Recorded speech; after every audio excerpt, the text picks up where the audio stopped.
번째 주일입니다. 오늘도 하나님의 진리의 말씀 안에서 승리의 비결을 발견하고 앞서 보신 영상의 간증과 같이 우리가 오직 주님 중심적인 삶을 살아내는 성도가 될 때 우리 역시 놀라운 기적을 경험하게 될 줄 믿습니다.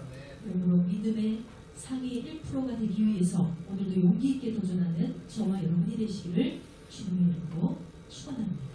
자, 오늘 우리가 함께 나눈 본문의 말씀을 우리가 다 같이 다시 한번 보시겠습니다. 히브리서 10장 37절에서 39절의 말씀입니다. 잠깐 후면 오시리가 오시리니 지체하지 아니하시리라.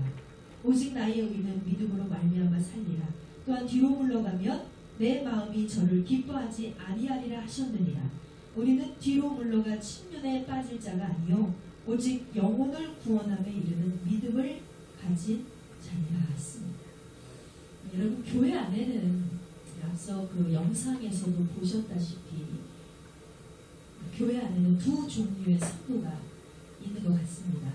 똑같이 믿음 생활을 하는 것처럼 보이지만 어떤 성도는 여전히 세상을 놓지 못하고 세상과 더불어 예수를 믿는 일명 양다리 신앙을 고수하고 있습니다. 이런 성도는 기쁠 때나 슬플 때나 괴로울 때나 즐거울 때도 늘 선택의 우선권을 세상에 두고 있어요. 세상을 따르고 세상을 좇으며 세상을 향해 열광을 하지요. 마치 믿음이라는 감투를 쓰고 있지만 여전히 안 믿는 자처럼 말입니다.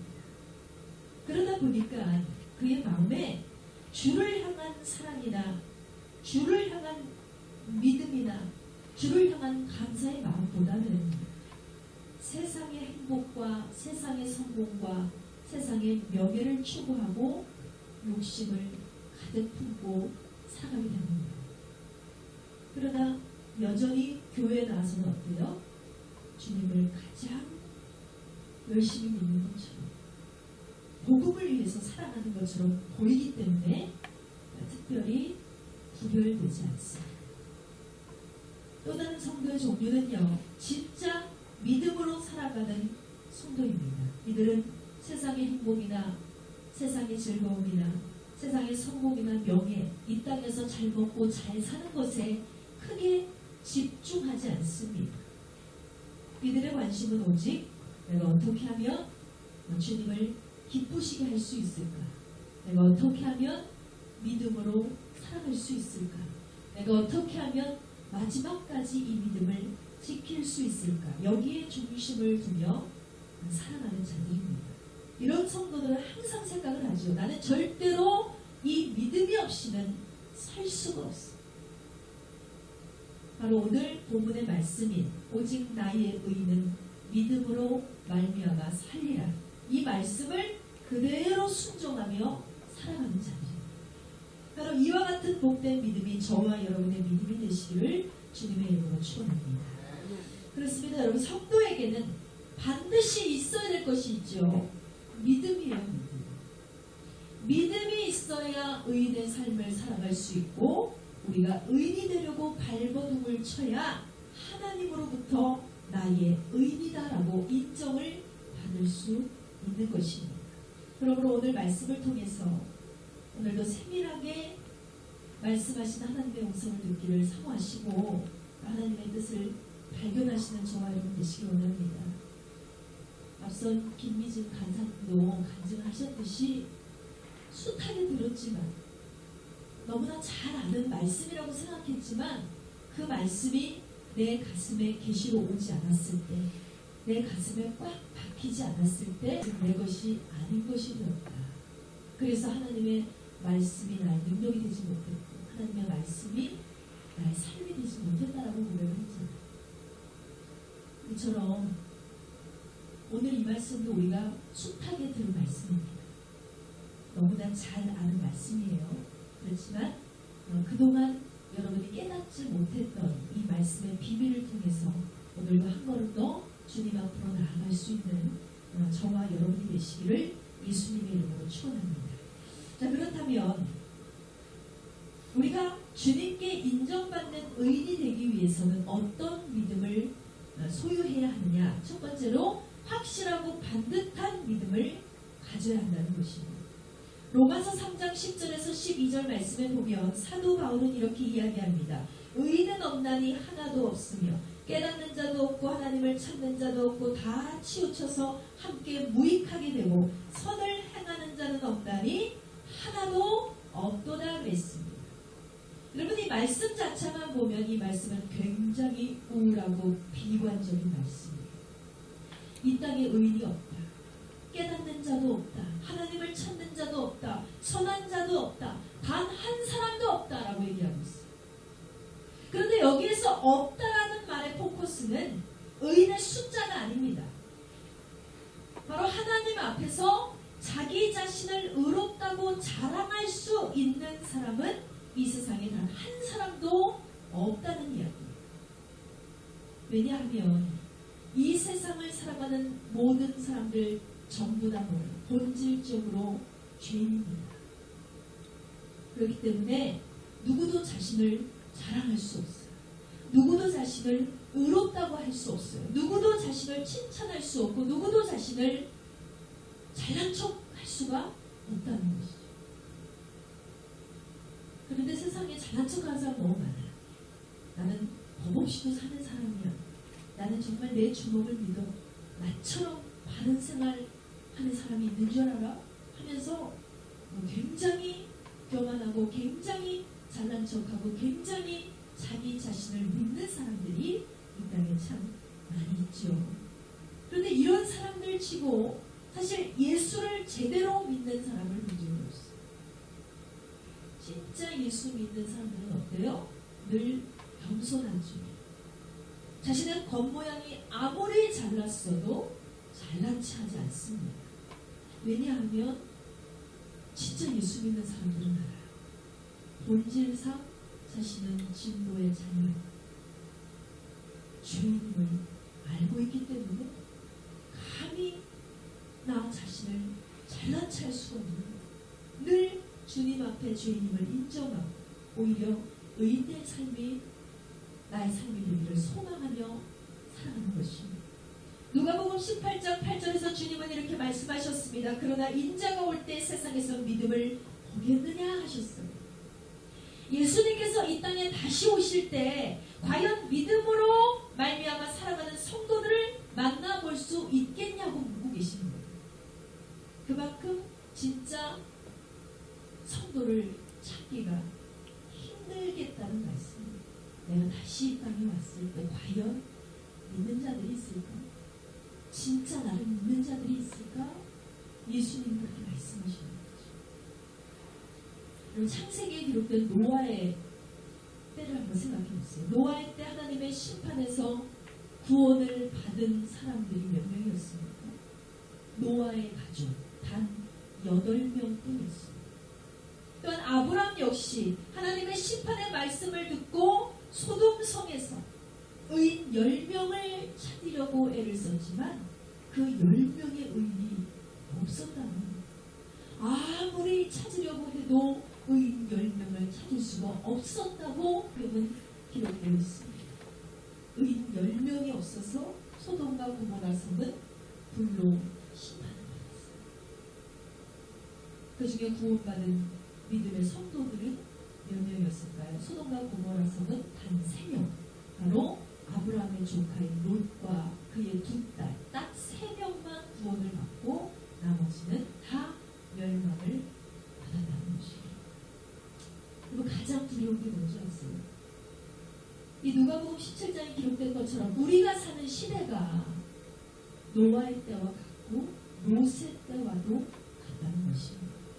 하나님의 말씀을 늘 두렵고 떨림으로 듣는 자들은 이미 이런 시대적 상황을 인지하고 있어요. 감지하고 있어요. 그러나 그와 같이 말씀을 듣고도 항상 말씀을 듣고도 그 말씀의 뜻을 깨닫지 못하는 사람들은 감각이 없죠. 아무리 말씀을 들어도 쉽게 생각하고 아무리 때가 가까운 말씀을 들어도 가볍게 넘겨버리고 마는 것입니다. 지난주에도 말씀을 드렸다시피 현재 우리나라에 예수 믿는 사람들, 수백만의 기독교인들이 있습니다. 그런데 주님께서는 이 수백만의 기독교인들을 향해서 오늘 말씀하고 계신 거예요. 인자가 올 때 너희 중에 믿음을 보겠느냐. 과연 이 대한민국 땅에서 믿음의 사람들을 예수님께서 얼마나 찾으실 수 있을까? 이 땅에 수많은 교회들이 있지요. 수많은 성도들이 있지만 그 가운데 의인이 몇 명이나 되겠냐는 거예요. 우리는 기억해야 됩니다. 노아의 때, 롯의 때의 믿음의 사람이 심히 적었던 것처럼 예수님께서는 인자가 올 때도 믿음으로 말미암아 살아가는 성도들을 찾아보기 힘들 것이라고 말씀하셨다는 사실입니다. 그러므로 우리는 예수님의 재림이 심히 가까운 이 마지막 때를 살아가는 성도답게 이제는 더 늦기 전에 내 자신의 믿음을 확인해 봐야 할 줄 믿습니다. 믿음의 의인으로서 내가 과연 예수님이 다시 오실 때 내가 의인으로 인정받을 수 있겠느냐. 여러분 자신을 돌아보시기 바랍니다. 이렇게 주님 앞에 섰을지라도 부끄럽지 않은 확실한 믿음, 반듯한 신앙인이 되기 위해서 오늘도 말씀 앞에 나를 비춰서 회개하는 신앙, 감사하는 신앙, 오직 주님만을 의지하는 성도가 되시기를 주님의 이름으로 축원합니다. 여러분 성도에게 있어서 가장 중요한 것이 뭐라고 했어요? 믿음을 갖는 거라고 했어요. 믿음을 갖는 거. 그렇다면 이 믿음이라는 것은 과연 무엇입니까? 히브리서 11장 1절에서 믿음에 대한 정의가 정확하게 기록이 되어 있습니다. 믿음은 바라는 것들의 실상이요 보지 못하는 것들의 증거이라고 했습니다. 우리는 누구나 바라는 것들이 있지요. 꿈꾸는 것들이 있지요. 비전이 있습니다. 소원하는 것들이 누구나 있습니다. 그러나 그것들은 어때요? 지금 당장에는 볼 수가 없어요. 지금 당장에 우리가 소원하는 그것을 만질 수 있다면 얼마나 좋겠어요. 근데 만질 수가 없는 거예요. 왜 그렇습니까? 아직 이루어지지 못했기 때문에 그렇습니다. 그러나 때가 되면 우리가 바라고 꿈꾸고 소망하는 것들은 분명히 실상이 될 것입니다. 이것을 확신하는 것이 바로 믿음입니다. 우리는 예수님을 본 적이 없어요. 그러나 우리는 예수님을 믿는 자들이죠. 많은 성도들에게 묻습니다. 보지 않고 어떻게 믿으셨어요? 언제부터 믿으셨어요? 모르겠어요. 그냥 믿어졌어요. 바로 이게 믿음이에요. 보지 않고 믿는 것. 이것이 진정한 믿음입니다. 우리는 천국을 본 적이 없어요. 우리는 천국을 가본 적도 없어요. 그러나 우리는 천국이 확실히 있다는 것을 믿습니다. 왜? 믿음이니까. 천국에 대한 확신이 있습니다. 우리를 위해서 주님이 예비하신 영원한 나라이고 그 영광의 나라에서 영원히 살기 위해서 지금 우리가 십자가의 고난과 시험을 통과해야 하는 것입니다. 이것이 바로 믿음입니다. 의인은 이렇듯이 믿음이 있어야 의인다운 삶을 살아갈 수가 있고 믿음이 있어야 천국도 만날 수 있고 믿음이 있어야 예수님 앞에 부끄럽지 않은 인생을 드릴 수가 있는 것입니다. 여러분 꼭 기억하시고 믿음의 기초를 세우고 중심을 세우고 기둥을 세워나가는 저와 여러분이 되시기를 주님의 이름으로 축원합니다. 두 번째로 우리가 주님께 인정받는 의인이 되기 위해서 품어야 될 믿음은 바로 말씀의 확신을 소유하는 것입니다. 로마서 10장 7절 말씀 다 같이 보시겠습니다. 로마서 10장 7절에 그러므로 믿음은 들음에서 나며 들음은 그리스도의 말씀으로 말미암느니라 했습니다. 성도는 예수님의 말씀을 들을 때 우리의 심령에서 뭔가 믿음의 싹이 나기 시작합니다. 하나님의 말씀이 우리의 심령에 차곡차곡 쌓이고 그 말씀이 그대로 이루어질 것을 확신할 때 우리에게 믿음이 생깁니다. 여러분 노아에게는 이런 믿음이 있었다는 거예요. 히브리서 11장 7절 말씀에 보면 믿음으로 노아는 아직 보지 못한 일에 경고하심을 받아 경외함으로 방주를 예비하여 그 집을 구원하였습니다. 이로 말미암아 세상을 정죄하고 세상을 돕는 의의 후사가 되었느니라 했습니다. 당시의 죄악이 관영해서 온 천하의 악이 뒤덮였다고 했어요. 그래서 하나님이 어떻게 하셨어요? 하나님께서는 보다 못해서 경고하시고 또 충고하시다 못해서 결국 홍수를 이 땅에 내려서 사람들을 다 쓸어버리기로 결정을 하셨습니다. 그리고 노아를 보서 이 모든 것을 말씀해 주시고 방주를 만들 것을 명령하셨죠. 그러면 너와 너의 가족들을 살려주겠다. 이런 약속을 하신 거예요. 그것은 분명히 뭐예요? 노아가 아직 보지 못한 일에 대한 경고를 받았다. 무려 120년이라는 긴 세월 동안 노아는 세상의 비난과 세상의 손가락질을 받으면서까지 포기하지 않고 끝까지 이 방수를 완성할 수가 있었습니다. 이 믿음이 대체 어디서 나옵니까? 노아는요, 하나님께서 하신 말씀은 반드시 이루어질 것이라는 확신을 가졌다는 것입니다. 여러분, 노아의 때 이 홍수 심판이 있기 이전에 이 땅에는 비가 내린 적이 단 한 번도 없어요. 그러니까 노아는요, 하나님께서 말씀하시는 물이라는 게 하늘에서 떨어진다는 것조차 상상할 수가 없는 상태였어요. 물이라는 것은 저 바닷가에 있는 게 아닌가? 물이라는 것은 그냥 우리가 마시는 저 연못에 있는 거 아니야? 어떻게 이 하늘에서 물이 쏟아지지? 상상조차 할 수 없어요. 한 번도 본 적이 없어요. 예측조차 할 수 없는 상황이었다는 거예요. 우리가 어린 아이들이 천진난만하게 막 뛰어놀다가 갑자기 도로를 향해서 막 달려갈 때가 있어요. 그리고 우리가 안돼 위험해 그러잖아요. 왜 그래요? 우리는 도로 위에서 쌩쌩 달리는 자동차로 인해서 사고 나는 모습을 직접적으로든 간접적으로든 봤거든요. 위험을 알아요. 보았기 때문에 저기를 달려가면 어떻게 된다는 사실을 알기 때문에 아이들에게 경고해 줄 수 있는 거예요. 그런데 어린 아이들은 어떻습니까? 한 번도 경고해 본 적이 없어요. 두려운 게 없어요. 그래서 막 도로 위를 달리고 위험한 행동을 서슴지 않고 하게 되는 것이에요. 우리가 뜨거운 물이 있으면 그 뜨거운 물에 어리석게 손을 첨벙하고 집어넣는 사람이 있을까요? 성인이라면? 아무도 없어요. 왜 그래요? 마치 우리는 간접적으로든 직접적으로든 뜨거운 물에 손을 넣으면 화상을 입는다는 사실을 우리는 잘 알고 있기 때문에 절대로 그 위험한 행동을 누구나 스스로 하지는 않습니다. 그렇죠. 왜 그래요? 이유가 뭐예요? 경험이 있거든요. 보았기 때문에, 알았기 때문에. 어떻게 될지 우리는 충분히 예측할 수가 있어요. 충분한 경험과 지식이 있습니다. 그러나 노아에게는 이런 것이 없었다는 거예요. 하늘에서 비라는 것이 내려서 이 땅을 덮게 된다는 것이 도대체 뭘까요? 하늘에서 비라는 것이 내려서 어떻게 사람들을 죽일 수가 있지? 어떻게 물로 인해서 이 땅이 전멸을 당할 수가 있지? 그림조차 상상이 되지가 않는 상황이었어요. 그러나 노아는 어땠어요? 믿었습니다. 하나님께서 하신다면 하시는 거지. 하나님께서 그렇다고 하면 그런 거지. 나는 모르지만 때가 되면 하나님께서 말씀하신 대로 분명히 하실 것이고 그것은 반드시 이루어질 거라는 강한 믿음이 이 노아에게는 있었다는 것입니다. 바로 노아에게 이 엄청난 믿음이 있었기 때문에 그는 세상을 정죄하고 믿음을 쫓는 의의 후사로 인정받게 되었음을 여러분 기억하시기 바랍니다. 우리에게 필요한 믿음이 바로 이입니다.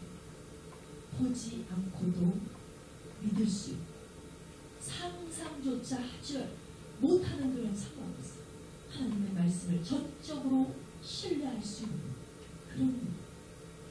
이건 정말 쉬운 일이 아니죠. 그럼에도 불구하고 노아가 끝까지 하나님의 말씀을 붙잡을 수 있었던 비결은 노아의 믿음은 바로 뭡니까? 들음에서 난 믿음이라고 합니다. 노아는 하나님의 음성을 들었습니다. 노아는 하나님의 말씀을 들었지요. 그리고 그 말씀이 그대로 이루어질 것을 믿었습니다. 바로 말씀에 확신이 있었기 때문에 보이지 않아도 믿고 알지 못해도 믿고 알지 못하지만 하나님의 명령에 순종하는 그런 믿음을 볼 수가 있었다는 것입니다. 그래서 하나님께 인정을 받았습니다. 창세기 7장 1절 말씀에서 하나님께서 노아에게 이렇게 말씀하십니다. 너와 내 온 집은 방주로 들어가라. 내가 이 세대에서 내 앞에 의로움을 보았음이라고 했습니다. 의로운 자라. 너는 의인이다. 너의 믿음을 내가 보았다. 여러분, 노아는 하나님 앞에 자신의 의로움을 드렸습니다. 그러자 하나님께서 말씀하셔 내가 보았다. 내가 확인했다. 내가 너를 알았다. 너의 믿음을 보았다. 그래서 내가 너를 구원해 주리라. 할렐루야.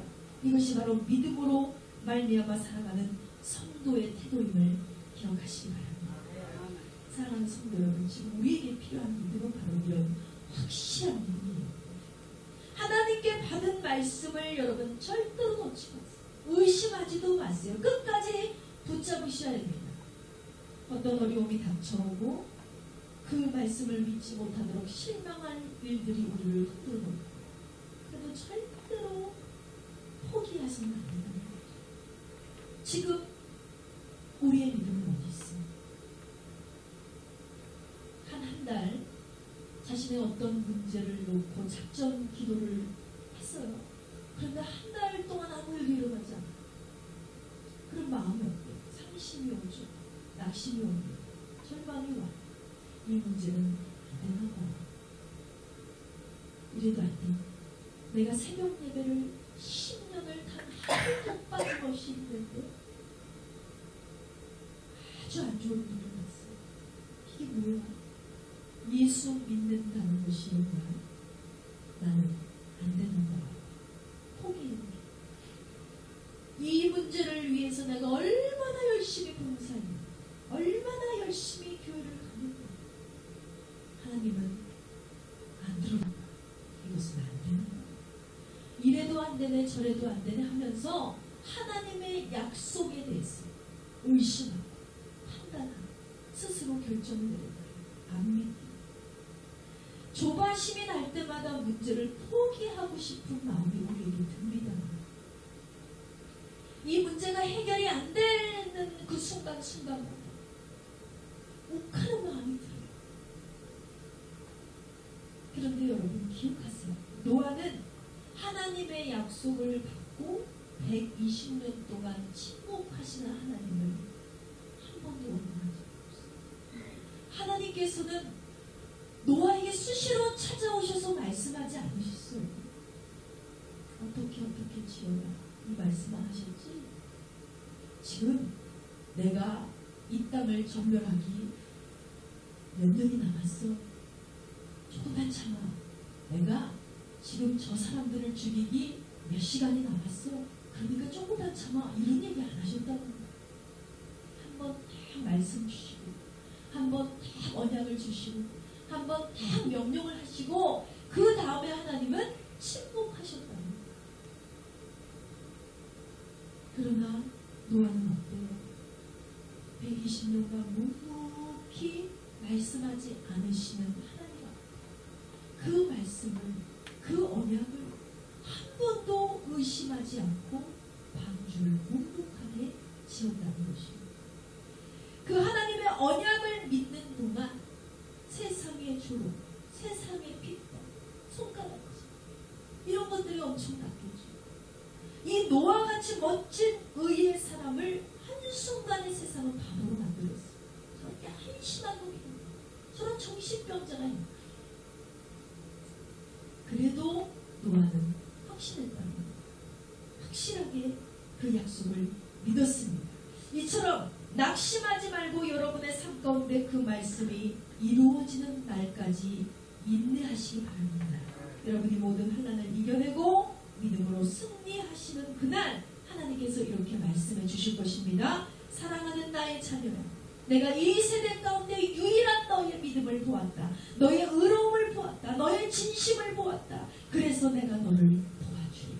그래서 내가 너를 건져주리라. 그래서 내가 너를 구원하리라. 할렐루야. 바로 이 말씀을 듣는 여러분에게 노아 같은 시대의 의인으로 인정받는 믿음이 생겨나게 되기를 주의 이름으로 축원합니다. 자, 세 번째로 우리가 하나님께서 인정하시는 의인이 되기 위해서 무엇을 해야 하느냐? 하늘에 소망을 두고 살아가야 될 줄 믿습니다. 우리에게는요 다른 소망이 없어요. 어디에도 소망은 없습니다. 성도에게 소망은 오직 하늘에 계신 주님께만 있음을 믿으시기 바랍니다. 시편 39편 7절 말씀에 오직 주님만 의지하는 자의 고백이 담겨 있습니다. 주여 내가 무엇을 바라리요 나의 소망은 주께 있나이다 그랬습니다. 오직 하늘에 소망을 두며 살아가는 성도는 이 땅에 속한 것에 연연하거나 집착하지 않습니다. 성공이나 출세나 부귀나 명예나 인간적인 행복 이런 것들을 특별히 기대하지 않는다는 거예요. 이 모든 것은 언젠가는 허무하게 사라지고 헛될 것들뿐이라는 것을 깨닫기 때문에 세상에 있는 것들은 다 이것을 알기 때문에 함부로 세상의 것을 탐내지도 않습니다. 성경에 보면 이 귀한 은혜를 깨달은 한 사람의 고백이 기록되어 있습니다. 빌립보서 3장 7절에서 9절 말씀에 그러나 무엇이든지 내게 유익하던 것을 내가 그리스도로 인하여 다 해로 여길 뿐 아니라 또한 모든 것을 해로 여김은 내 주 그리스도 예수를 아는 지식이 가장 고상함으로 인함이라. 내가 그를 위하여 모든 것을 잃어버리고 배설물로 여김은 그리스도를 얻고 그 안에서 발견대로 함이니 내가 가진 의에 있은 것이 아니요 오직 그리스도를 믿음으로 말미암는 것이니 곧 믿음으로 하나님께로서 난 의라 그랬습니다. 여러분 이 고백의 주인공은 바로 사도 바울입니다. 바울은 예수님 한 분만으로 만족함을 누린 사람이라고 했어요. 이 세상 모든 것을 얻는 것보다 예수 안에서 발견되어지기를 원하고 기뻐한 사람이었다는 거예요. 바로 이것이 주님께 소망을 둔 성도의 모습임을 기억하시기 바랍니다. 여러분은 어떻습니까? 바울과 같이 여러분 모든 것을 다 버릴 수 있으세요? 내가 주님을 얻기 위해서라면 내가 가진 모든 것을 여러분은 포기하실 수 있습니까? 지금껏 내가 가졌던 내가 길러왔던 스펙이나 어떤 일본의 직장이나 내가 가진 소유물이라든지 이런 모든 것을 주님을 얻기 위해서 버려야 한다면 여러분 어떤 선택을 하시겠습니까? 사도 바울은 자신이 가지고 있던 모든 것을 어떻게 여긴다 해서 해로 여기고 배설물처럼 버렸다고 했어요. 대단한 믿음이죠. 또 욥기서 31장 24절에서 25절 말씀 보세요. 내가 언제 금으로 내 소망을 삼고 정금너로 너는 내 의뢰하는 바라 하였던가. 언제 재물의 풍부함과 손으로 얻은 것을 많음으로 기뻐하였던가 했습니다. 이 사람은 동방의 갑부로 불렸던 욥입니다. 욥의 고백이 그는 어마어마한 재물을 소유하고 차지한 사람이었지만 여기에 소망과 기쁨을 둔 적이 없다는 거예요. 돈이 많았어도 돈에 집착하지 않았고 많은 것을 소유했지만 그 소유물에 의존해서 살지 않았다고 고백하고 있어요. 그러니까 모든 것을 다 탕진하고도 그래 내가 뭐 언제는 내가 가진 재물에 소망을 두고 살았나? 그래 내가 언제는 내 자식 의지하고 살았나? 그래 내가 언제는 내가 가진 가축이나 내가 치리하던 종들을 의지하고 살았나? 나는 원래 그곳에 소망을 두지 않았었어. 이런 고백을 하고 있는 거예요. 그러니까 자신이 소유한 모든 것을 잃고 결국 몸까지 병들어 죽게 생겼고 믿었던 아내서부터 친구들에게 모두 버림을 받게 되는 그 순간에도 그는 뭐라고 그랬대요? 내가 오직 바라고 소망했던 것은 하나님의 말씀이었지. 하나님 뿐이었지. 이렇게 고백하고 있는 거예요. 너무너무나 대단한 거지. 있는 사람이 더하다 하잖아요. 소유물이 많은 사람이 더 욕심이 많아요. 자기 것을 지키고 더 얻기를 사모합니다. 그런데 참 욥이라는 사람은 대단한 사람이에요.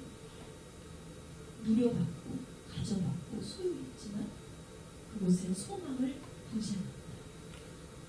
여러분 그렇다면 우리는 또 어떻습니까? 여러분은 어떻습니까? 지금 땅에 속한 것을 위해 살고 있는가? 내가 하늘에 속한 것을 위해 살고 있는가? 여러분의 삶을 한번 돌아보시기 바랍니다. 하나님께서는 오직 나의 의인이라고 말씀하셨어요. 오직이라는 말은 단 하나라는 뜻입니다. 다른 것은 없다는 뜻이에요. 이처럼 하나님의 사람 의인에게는 하늘의 소망 자만 있을 뿐이지 세상의 소망과 공존해서도 안 되고 타협해서도 안 되고 단 1%라도 있어서는 안 된다는 것입니다. 만약 여러분이 땅에 속한 것을 얻기 위해 힘쓰고 애쓰고 마음을 세상에 뺏기고 이렇게 살아가고 있다면 현재 여러분은 믿음의 사람이 아닌 거예요. 아무리 오래 믿었다고 내가 직분자라고 내가 교회에서 많은 봉사를 하고 헌금을 하고 구제 활동을 한다 할지라도 하나님께서는 그 사람을 의인으로 인정하지 않으실 것입니다. 디모데전서 5장 5절에서 6절 말씀은 의인에 대해서 이렇게 말하고 있습니다. 자부로서 외로운 자는 하나님께 소망을 두어 주야로 항상 간구와 기도를 하거니와 일락을 좋아하는 자는 살았으나 죽었느니라고 했습니다. 여러분 여기서 참 가부라고 나와 있잖아요. 여기에서 나오는 참 가부라는 것은요, 단순히 육신적으로 남편을 잃은 홀가부를 의미하는 것이 아니에요. 육체의 쾌락을 버리고 세상의 탐욕을 끊어낸 자를 과부라고 얘기하는 거예요. 이런 사람은 어때요? 육체의 탐욕을 버리고 세상의 이런 문화를 버린 사람은 외로워요. 당연히 외롭습니다. 참 외롭게 살아가 예수 믿는다는 건 참 외로운 여정이에요. 그러나 세상과의 단절, 이 세상이 주는 쾌락과 문화와 행복과 즐거움과 야망과 이 모든 것을 끊어낸 참 가부가 되어야지만 우리는 너무 외로워서라도 주님을 찾는 자가 될 수 있는 거예요. 그래야 비로소 하나님께 소망을 두게 되죠. 이런 자들이 할 수 있는 것은 뭐예요? 오직 기도와 간구 외에는 없습니다. 하나님과 바로 하나님께 의뢰. 그러나 일락을 좋아하는 자, 향락을 좋아하는 자, 세상을 좋아하는 자, 쾌락을 여전히 좋아하는 자는 어떤다고 그랬어요? 살았으나 죽었느니라고 했습니다. 육체가 살았다고 다 산 것이 아니에요. 그의 즐거움이 살았다고 다 살아있는 것이 아니라는 거예요. 살았으나 죽었느니라. 다 같이 선포합니다. 살았으나 죽었느니라. 일락을 좋아하는 자는 영적으로 죽었다는 사실을 여러분 기억하시기 바랍니다. 세상을 좋아하는 성도는 살아있으나 죽은 성도나 다름없다는 거예요. 하나님의 말씀보다 하나님의 의보다 세상의 가치를 두고 돈의 가치를 두고 성공의 가치를 두고 자신의 세상의 소망을 가치를 두고 살아가는 사람은 살아있으나 죽은 자와는 다름없다는 사실을 여러분 분명히 기억하시기 바랍니다. 그러나 하나님께 소망을 두는 자는요, 하늘의 소망을 두고 살아가는 성도들은요, 가진 것이 없어도 든든합니다. 마음에 평안해요. 마음에 평안이 있어요. 세상에 친구가 없어도 든든합니다. 왜? 하나님이 나의 소망이 되시고 만물의 주관자가 되시고 만물의 통치자가 되시고 생사화복의 주관자가 되시는 하나님이 내 친구예요. 내 힘이에요. 내 방패예요. 내 전부예요. 내 요새예요. 그래서 가진 것이 없어도 든든한 거예요. 친구가 없어도, 물질이 없어도, 가난해도, 먹을 것이 없어도 내가 원하는 일이 이루어지지 않아도 마음이 평안해요. 세상에 소망을 둔 것입니다. 하나님께 소망을 두고 하늘에 소망을 두고 살아가는 성도의 삶이 바로 이와 같다는 것입니다. 욥기서 11장 18절 말씀을 보세요. 내가 소망이 있으므로 든든할지며 했어요. 소망이 있으므로 든든할지며. 이렇듯 소망은 우리로 하여금 든든하게 하는 신비로운 은혜가 있습니다. 언젠가는 바라는 것들이 우리에게 실상이 되어서 나타날 것을 우리는 믿습니다. 마음이 든든해요. 그 삶이 든든해요. 세상 친구들이 알아주지 않고 가족들에게 인정을 받지 못하더라도 그 마음이 든든해요. 내세울 것이 있거든요. 하나님. 슬프지가 않아요. 여러분, 믿음의 길은요, 이처럼 좋은 길입니다. 그래서 찾는 자가 어때요? 적다고 했어요. 이 외로운 길을 누구나 가고 싶어 하지 않아요. 이 슬프고 힘든 길을 누구나 가고 싶어 하지 않아요. 그래서 그 작고 그 좁고 그 협착하고 그 비좁은 길을 하나님을 믿는 사람들이 가려고 하지 않아요. 찾는 자가 죠. 그래서 천국 가는 사람도 적고, 예수님이 다시 오실 때 의인들도 적고, 구원받는 사람들도 적고, 그래서 노아의 가족 8명만 구원받았고, 그래서 아브라함의 조카 롯과 2딸만 구원받았고, 그렇게 적은 거예요. 그런데 하늘의 소망을 두고 살아가는 얼마나 힘든지 아십니까? 주님과 함께라면 얼마나 힘이 나는 줄 아십니까? 얼마나 행복한지 아십니까? 세상에 소망을 두고 살아가느라 그동안 좌절하고 낙심하고 절망하고 슬퍼하고 외롭고 힘들게 사셨다면 이제는 하나님께 한번 소망을 두고 살아가 보세요. 하늘의 소망을 한번 두고 살아가 보세요. 얼마나 내 마음이 행복하고 얼마나 내 마음이 든든하고 얼마나 내 마음이 만족스러운지 여러분은 분명히 경험하게 될 줄 믿습니다. 다 같이 믿음으로 선포합니다. 주님과 함께라는 나는 행복합니다. 지금은 억지로 고백하셨잖아요. 주님과 함께 살아가는 그 인생을 시작할 때 여러분 스스로도 고백하게 됩니다. 주님과 함께 하지 못해서 내가 이때까지 불행했다. 주님과 함께 하니 정말 행복합니다. 지금 여러분의 입술의 선포가 진심의 고백이 되시기를 주님의 이름으로 축원합니다. 자, 마지막으로 하나님께서 인정하시는 의인은 믿음의 정절을 지키는 자가 되어야 합니다. 다니엘서 3장에 보면 사드락과 메삭과 아벳느고라는 3명의 친구, 3명의 청년이 등장하고 있습니다. 이들은요, 왕이 만들어놓은 금 신상 앞에 딱 한 번만 절을 하면 살 수가 있었어요. 딱 한 번. 그러나 저들은 믿음의 정절을 지키기 위해서 그 한 번이 아니라 7배나 뜨거운 풀무불을 선택하게 되었다는 것이죠. 다니엘 역시 어때요? 믿음의 정절을 지키기 위해서 금신상 앞에 절하는 것 대신에 뭘 선택해서 사자굴을 선택했어요. 왜 이들은 이런 선택을 했을까? 세상에서 보면 이들은 굉장히 한심한 자들이에요. 무식한 자들이에요. 세상에서 보면 이들은 광신자이고 맹신이고 미치말 같은 신앙을 가진 자들이에요. 왜? 딱 한 번이면 되잖아요. 금신상 앞에 딱 한 번만 눈 감고 절하면 되는데 왜 저렇게 죽으려고 하지? 딱 한 번만 예배를 안 드리면 되는데 왜 저렇게 예배를 드리려고 하지? 그러는 거예요. 그러나 이들이 이와 같은 선택을 한 이유는 뭡니까? 바로 생명보다 귀한 하나님을 향한 믿음의 정절을 가장 중요한 것으로 여겼기 때문입니다. 이처럼 믿음으로 말미암아 살아가는 성도의 삶에 있어서 믿음의 정절을 지키는 일보다 더 귀하고 더 중요한 것은 없다는 겁니다. 이 세상 무엇과도 바꿔서는 안 돼요. 여러분, 하나님 믿는 믿음을요, 이 세상 무엇과도 바꿔서는 안 돼요. 이들은요, 다니엘과 세 친구는요, 나의 생명보다 하나님을 믿는 믿음의 정절을 더 중요한 것으로 여겼습니다. 내가 사자굴에 들어가서 죽는다 해도 하나님, 내가 주를 믿는 것을 버리지 않겠습니다. 내가 풀무불에 던지어서 온몸이 타들어가는 고통 가운데 죽음을 당한다 할지라도 내가 주를 믿는 이 믿음의 정절을 절대로 버리지 않겠습니다. 나 무엇과도 주님을 바꾸지 않으리. 다른 어떤 은혜 구하지 않으리. 오직 주님만이 내 삶의 도움이시니 주의 얼굴 보기 원합니다. 주님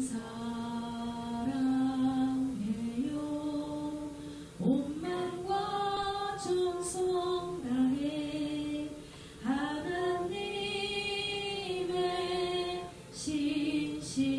신실한 친구 되기 원합니다. 여러분, 이게 믿음입니다. 나 무엇과도 주님을 바꾸지 않는. 오늘날 우리가 믿음을 가지고 교회에 나오는 것, 이것이 얼마나 중요한지 몸소 깨닫지 하나님 앞에 나와서 예배하는 이 순간이 얼마나 소중한 순간임을 지금 우리는 느끼고 있습니다. 이것을 대수롭게 생각해서는 안 된다는 거예요. 이게 별거냐. 예배 한 번 빠지는 것이 뭐가 그렇게 대수입니까? 뭐가 그렇게 유별나냐고 누구들은 이야기를 하지요. 그러나 우리는요, 하나님께서 은혜의 선물로 허락하신 이 믿음을 지키기 위해서, 믿음의 정절을 지키기 위해서 반드시 최선을 다하는 성도로 살아야 될 줄 믿습니다. 요한계시록 14장 4절 말씀 보세요. 이 사람들은 여자로 더불어 더럽히지 아니하고 순결한 자라 그랬습니다. 정절이 있는 자. 여기서 여자는 세상을 의미하고요, 여자로 더불어 더럽힌다는 것은 곧 세상과 벗되고 세상과 짝하고 세상과 타협하고 세상과 물들어서 살아가는 것을 얘기하고 있는 거예요. 한마디로 세상을 사랑하지 않은 이 사람들은요, 여자와 더불어 더럽히지 않은 이 사람들은요, 하나님께서 찾으시는 의인이라는 겁니다. 믿음의 사람, 절대로 세상과 타협하지 않습니다. 그런데 오늘날 많은 성도들이 하나님께서 주신 이 귀한 믿음을 아무렇지도 않게 헌신짝 내어 던지듯이 내팽개치고 있습니다. 제가 아는 분도 어릴 때부터 모태신앙으로 신앙생활을 잘하던 분이 있습니다. 근데 이분이 항상 근면, 성실, 도덕, 윤리를 철저하게 지키는 분이라 이분의 별명이 바른 생활 사람이었어요.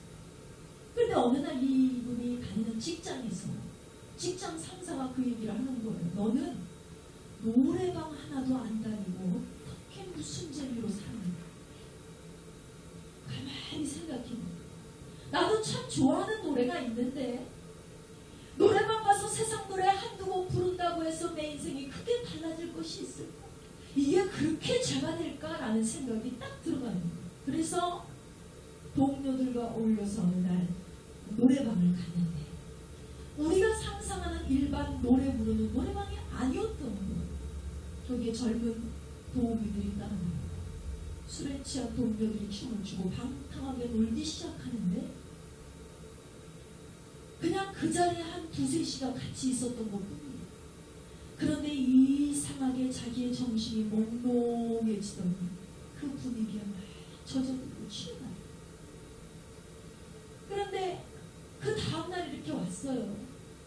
자꾸만 죄의식이 들어가죠. 기초적인 믿음이 좀 있으니 하나님께 막 회개를 하고 나는 내가 다시는 동료들과 그런 문화를 옮기지 않겠습니다. 그런데도 이상한 게 그날 이후로 그날의 분위기가 자꾸만 생각이 나요. 그리고 내 마음이 자꾸만 좋았다는 느낌이 있어.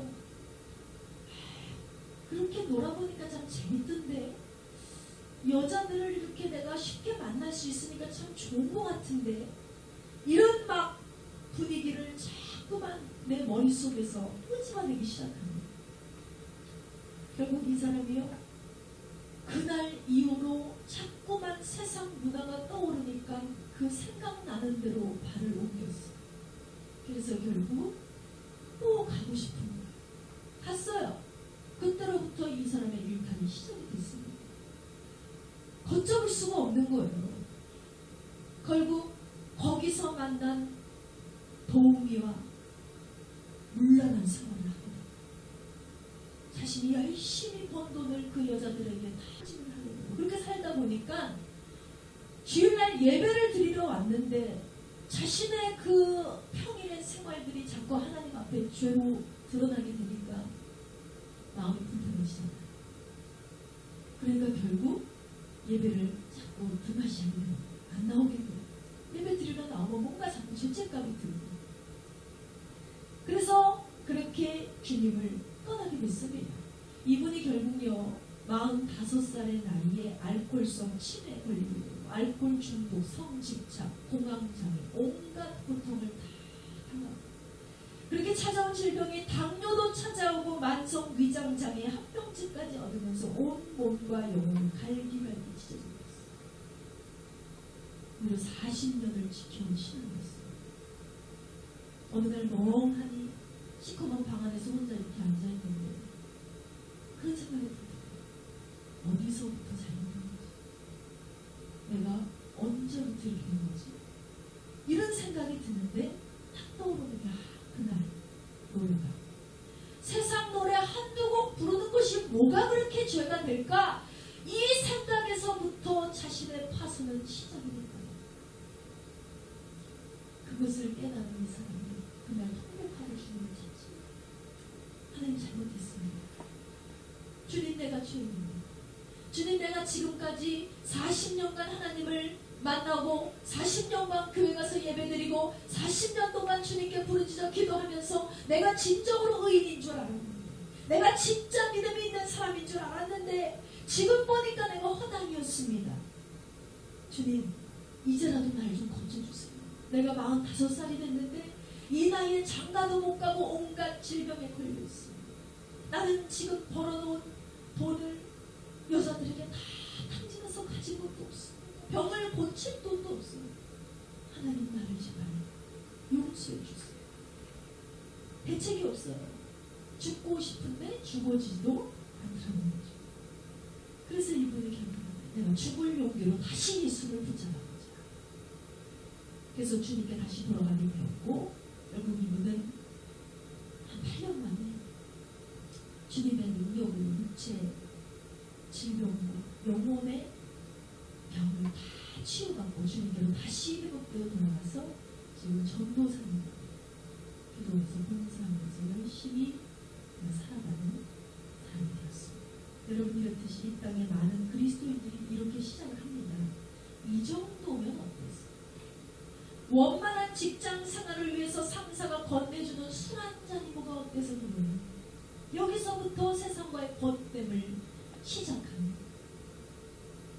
적당한 거짓말, 적당한 속임수는 오히려 사회생활을 잘하는 길이라고 착각하며 사는 성도들이 많습니다. 이처럼 수많은 성도들이요 작은 죄로 인해서 이미 그들의 심령이 얼룩져져 있어요. 작은 일에서부터 믿음의 정절을 지키려고 하지 않습니다. 왜입니까? 힘들잖아요. 외로워요. 나 혼자 믿음으로 살아간다는 것이 굉장히 외롭고 허무하고 세상과 벗할 길이 없습니다.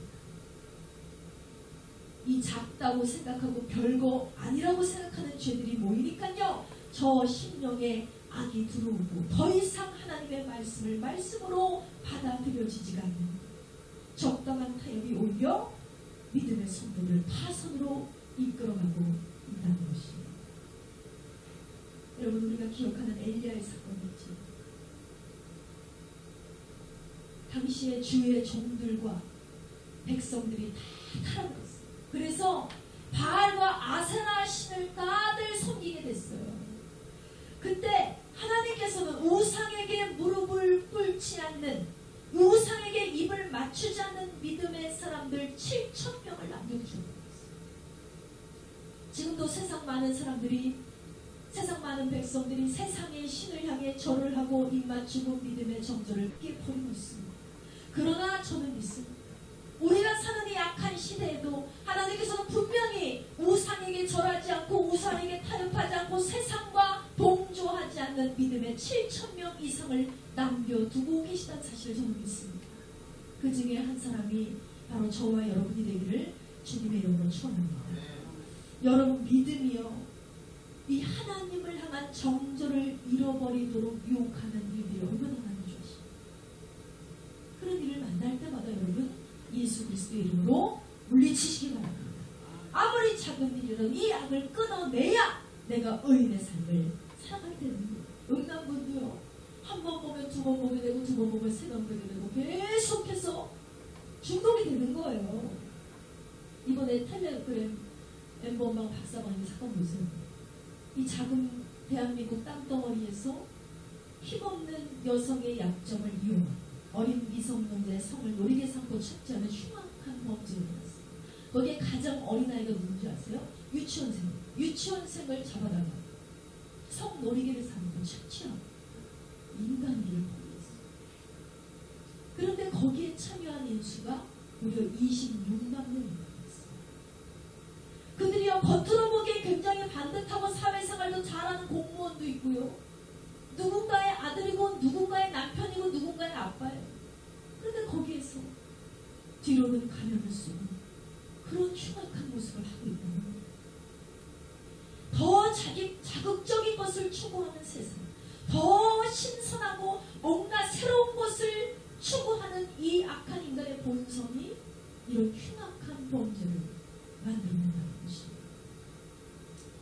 사건을 밝히기 위해서 은밀하게 그 텔레그램에 잠입해서 이것을 밝혀낸 기자가 있거든요. 취재팀이 있어요. 여자들이었어요. 이 사람들이요, 거기서 실제로 일어나는 그 사건을 보고 며칠을 토했대요. 며칠을. 이거는 뭐 포르노 저리가, 이거는 인간이기를 포고한 악마입니다. 거의 실시간에서 막 영상이 뜨는데 그 추악한 것을 볼 수가 없다. 거의 살인과 같고. 지금 그 사람들이 정신과 치료받고 있어요. 너무 충격을 받았어요. 여러분, 세상에서 말하는 단순한 인간적 본능, 인간의 욕구라는 굴레를 씌워서 사탄은 무려 26만 명의 영혼을 빼앗아갔어요. 이것이 오늘, 어제, 오늘 일의 일이었을까요? 아니라고. 어느 날 느닷없이가 아니라 저들이 조금씩 죄와 타협을 했기 때문에 어느 날 그 죄의 노예가 되거든요. 한 번의 호기심이 사람을 범죄하는 거예요. 우리나라에서 확인된 신천지수가 27만 명. 우리나라에서 확인된 이 텔레그램 엠버방 박사방 참여수가 26만 명. 와, 그 앞에 보세요. 뒤돌아보면 사람이 아니라니까요. 이런 추악한 세상에 이 작은 땅덩어리에서, 이 작은 인구 속에서 그러한 일들이 지금 일어나고 있습니다. 믿음의 정절을 버린 자들. 여러분, 그러므로 우리는 작은 죄라도 절대로 받아들이지 않는 저와 여러분 되기를 원합니다. 혹시나 그 일 때문에 여러분의 삶이 불편해지고 부당한 일을 당한다고 해도, 비방을 받는다고 해도 부디 하나님께서 기뻐하시는 일을 선택하시기 바랍니다. 하나님께서는 우리의 모든 것을 다 지켜보고 있습니다. 사드락과 메삭과 아벤느고가 믿음의 정절을 지키기 위해서 풀무불에 들어갔을 때 그들의 머리털 하나도 상하지 않게 하신 분이 바로 누구예요? 여호와 하나님이시죠. 믿음의 정절을 선택한 다니엘이 사자굴에 들어갔을 때 그 무시무시한 맹수의 이빨을 몽땅 뽑아 보신 분이 누구예요? 여호와 하나님이시죠. 하나님께서는요, 믿음의 정 지키고자 하는 자를 반드시 지키시는 분임을 기억하시기 바랍니다. 이처럼 우리에게는 믿음이 있다면 죽음의 불 가운데 던져져도 사는 역사가 일어나게 될 줄 믿습니다. 그러므로 오늘 이 시간 작은 일을 통해서도 여러분 결단하세요. 하나님이 싫어하시는 일, 하나님께서 가장 미워하시는 일이 뭔지 내가 제일 잘 알아요. 알고도 짓고 모르고도 지은 모든 죄를 여러분 회개하시고 또 짓고 이 죄를 오늘 결단할 수 있게 되기를 바랍니다. 내일모레 안 돼요. 성령님이 도우시면 담배도 끊고 술도 끊고 유흥도 끊고 음란물도 끊고 게임도 끊고 거짓말도 끊고 돈에 대한 집착도 끊고 욕심도 끊고 다 끊을 수 있어요. 이것들이 끊어져야 하나님의 사랑다운 성도로 살아갈 수 있는 것입니다. 자, 말씀의 결론을 맺기 원합니다. 사랑하는 성도 여러분, 오직 나의 의는 믿음으로 말미암아 살리라. 이 말씀은요, 곧 오직 나의 의는 하나님의 영광을 위해서만 살아가라는 거예요. 과연 우리가 이렇게 살아갈 수 있을까요? 육신의 모든 만족을 끊어내고 영으로만 여러분 살아갈 수 있으세요? 안 될 것 같잖아요. 그런데 믿음의 선조들도 이와 같이 산 자들이 있었고 지금도 하나님의 영광을 위해서만 살아가는 자들이 있다는 사실입니다. 어렵다고 해서, 힘들다고 해서 의인의 삶, 믿음의 삶을 포기하는 것은 사실상 믿음이 없음을 고백하는 것과 같다는 것입니다. 고린도전서 10장 31절은 우리에게 이렇게 말씀합니다. 너희가 먹든지 마시든지 무엇을 하든지 다 하나님의 영광을 위해서 하라 그랬어요. 무슨 일을 하든지 나를 위해서 하지 말고 다 하나님의 영광을 위해서 하라는 확실한 하나님의 명령입니다. 그렇다면 이렇게 하나님의 영광을 위해서 살아가는 성도에게 하나님께서 어떤 복을 주시느냐? 시편 73편 24절 말씀입니다. 주의 교훈으로 나를 인도하시고 후에는 영광으로 나를 영접하시니 그랬습니다. 영광. 여러분, 성도가 영원히 영생 복락을 살아갈 수 있는 천국으로 나를 인도하시고 하나님 주님께서 직접 나를 영광으로 영접하신다고 했어요. 영접이라는 것은요, 종이 주인을 영접할 때 하는 거예요. 돈 있는 사람이 가난한 자들을 하는 게 아니라 가난한 자가 종이를 영접하는 거예요. 근데 반대로 예수님이 우리를 영접해 주시는 거예요. 얼마나 놀라운 일이에요. 말씀이 믿어진다면 저와 여러분도 노아와 같이 살아갈 수 있습니다. 이 말씀이 믿어진다면 저와 여러분도 아브라함같이 살아갈 수 있습니다. 이 말씀이 믿어진다면 저와 여러분도 반드시 사도 바울과 같은 인생을 살 수 있습니다. 그러므로 믿음의 정절을 지킬 때 바랄 수 없는 중에 바로 그 믿음, 아브라함과 같은 믿음을 여러분 소유하시고 그렇게 주님 오시는 그날까지 믿음으로 말미암아 승리하는 복된 의인이 되시기를 주님의 이름으로 축원합니다. 이 시간 다 같이 기도하기로 합니다. 하나님께 간절히 기도할 때 하나님, 내가 믿음을 가진 자가 되기 원합니다. 나 기독교인이, 나 교회 다녀요가 아니라 진짜 의인의 삶을 사모하고 세상과 적당한 타협을 마다하는 진짜 믿음의 사람이 되기 원합니다. 하나님의 믿음으로 주님을 만날 수 있는 그런 우리가 될 수 있도록 인도해 달라고 이 시간 주여 삼창하시고 기도하시겠습니다.